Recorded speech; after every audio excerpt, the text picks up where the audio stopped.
Hi, my name is Christopher Hart. I'm an author of many books on cartooning and anime, figure drawing, lots of stuff, anything about drawing.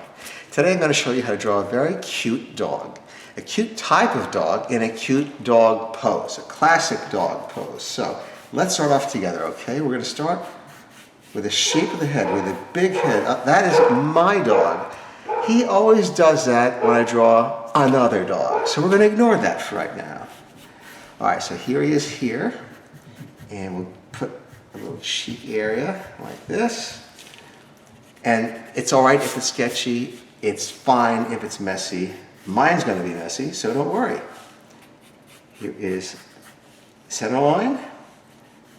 And here's the eye line. But since it's going to be a full body pose, rather than draw all that stuff now, let's draw the body. It's just, mark it in. This is the V of the chest. It's an important thing in a front view. And then the paw is really small, this dainty little dog. And then I erase what was on the side, sort of light bulb kind of shape, and I bring the thighs out. Here we go, right underneath. So the thighs don't go right behind the paws, like this. And why don't you, should we give the dog a bow? Should we, maybe a little bow here. Okay, now we have the nose, the bridge of the nose, and a cute little nose like this. I'm going to bring this down here, covering some of that long neck will be the license and the collar, like so, okay? Now how about a sweet little smile? That's a split lip right there. That line comes straight down. It starts to smile on this side, like this. But it doesn't continue. It does another little dip here. And there are many animals that have a split lip. Cats also have them. They actually are not a difficulty. I think they make things easier to draw. They add variety. Also helps the audience recognize that you know what you're doing because they see, they go, oh yeah, they see that. Let's make this guy just a little, or gal, just a little bit thinner. And we'll bring the tail this way from behind the back. And I'll make this darker once we have the rest of it. And we'll have that big eye, big round eye, either side of this center line. We're going to try to keep it evenly on either side. In other words, not one here this close and one this close, the same distance. See, basically the same distance. It doesn't have to be exact, but pretty close will do it. And nice round, big round pupil. I'm going to darken that in now. I used to have the pupils I'd leave them empty till I finished the drawing, but it looks a little ghostly, even the steps, so I like to fill them in pretty much usually now. Let me make this give a little more room on this side, and then the same thing here.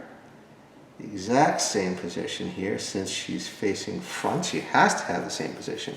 If you're facing to the side at 3/4, you could change which eye goes in which direction. You can't do that now, because if you do that, someone will come to your house and give you a cartooning ticket, which you'll have to pay. I've had that happen to me. I hate when it happens. I'm kidding. All right, so let's see.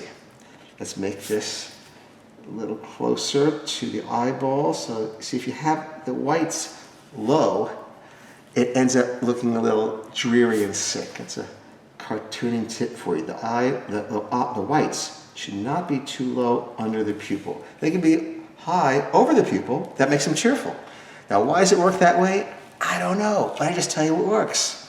Right, let's have some eyelashes off the eye, floating off the eye, and also nice eyebrows.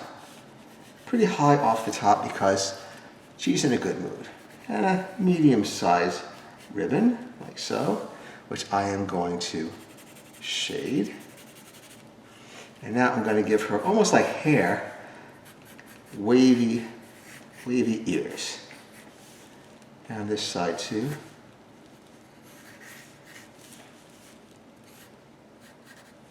I don't want to cover the whole side of each head because it robs it of the cuteness. We have a nice, cute, round head, and I want you to be able to see it.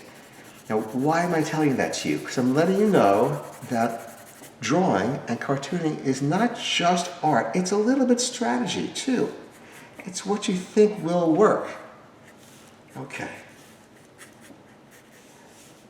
Now, let's not let this touch here. Touching is something called a tangent, and you're supposed to avoid that because it draws attention to this, and the audience will look at this and they'll say, "What? I don't get it. What?" And I'll have to say, "I don't know. I drew a tangent."